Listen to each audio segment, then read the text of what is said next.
Welcome back. For more on unemployment and to give his take on how to boost jobs, I'm joined by the former head of the Congressional Budget Office. Doug Holtz-Eakin says if you want to add jobs, repeal the federal estate tax. Now, Doug, who is now the president of DHE Consulting, joins us now from Washington, D.C. to explain. Also, we also have Kathleen Hayes, who was with us during the last block, who gave us a snapshot of the econ numbers, so she'll be joining us as well. So, Doug, what do you mean by repealing the federal estate tax? How is that going to boost jobs? Well, the federal estate tax is one of many of the key policies that affect small businesses, and I think one of the really weak parts of the ADP employment numbers that just came out are the performance of small businesses. I mean, you heard the president in Elkhart say that the foundation of this economy is entrepreneurs. We know small business growth is important, and that's where the jobs come from. And the work that I've done with the American Family Business Foundation says that what's at stake in the estate tax fight is more than just some social equity. What's at stake is something like 2 million jobs in the American economy. And if you put that in the mix of the other policies that will affect small businesses, whether it's health care reform, higher marginal tax rates, a trade agenda that doesn't really help the 70% of our exporters that are small businesses, or just the spiraling level of debt, you've got an array of policies that are moving against exactly the weak part of the economy, which we need to get going. Doug, it's Mark Crumpton. I'm with Patricia and Kathleen. The estate tax, it really is not, it doesn't account for that much revenue at all, does it? No, the estate tax is now a tiny part of the federal revenue picture.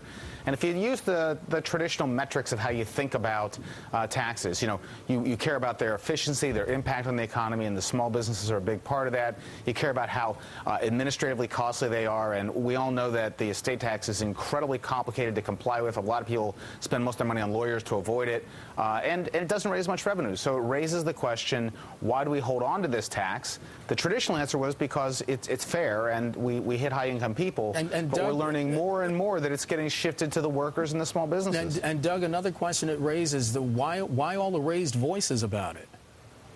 I think there was a perception for a long time that this was simply a benign tax that was levied in the interests of social equity and fairness. And there's a place for that in the tax code. But the more people dug into the tax and looked at the compliance issues, the cost of running the tax, the impact on small businesses, the diminished wealth accumulation in an economy that's been really, hammered by the wealth losses, impacts on job creation, you're starting to get a more balanced picture, and people get nervous about the future of the estate tax. Doug, I want to ask you about how you got your numbers, because they're very impressive. You say your research shows that eliminating the estate tax would increase small business investment by 3% annually, increase small business payrolls by 2.6, adding roughly 1.5 million jobs. How did you get to those numbers? I'm curious, what did you assume? What kind of data did you use? Did you survey people? How did you get to that conclusion? It's a big number.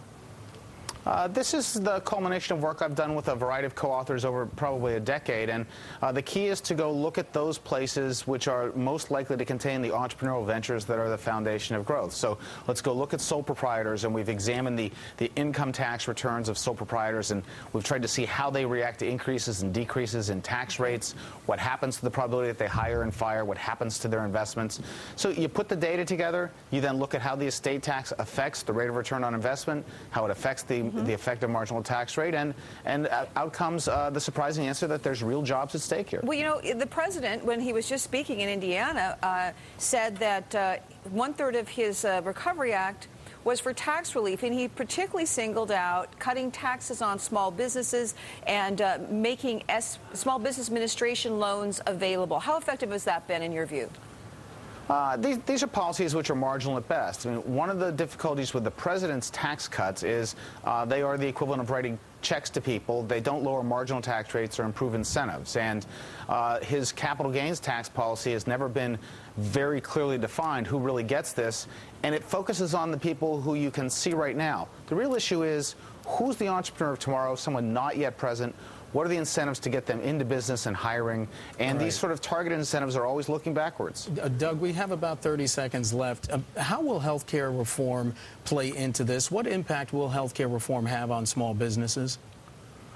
taken at face value, the House plan, for example, is bad news for small businesses. They've tried to, basically, if you don't provide insurance, you have an 8% tax. And they went back and tried to amend that and relieve some of the small businesses and just didn't really get the job done. So you've got a big problem with the plan itself. Plus, it's part of this festooning federal spending that is ultimately a burden on the productive parts of the American economy, and that's small businesses.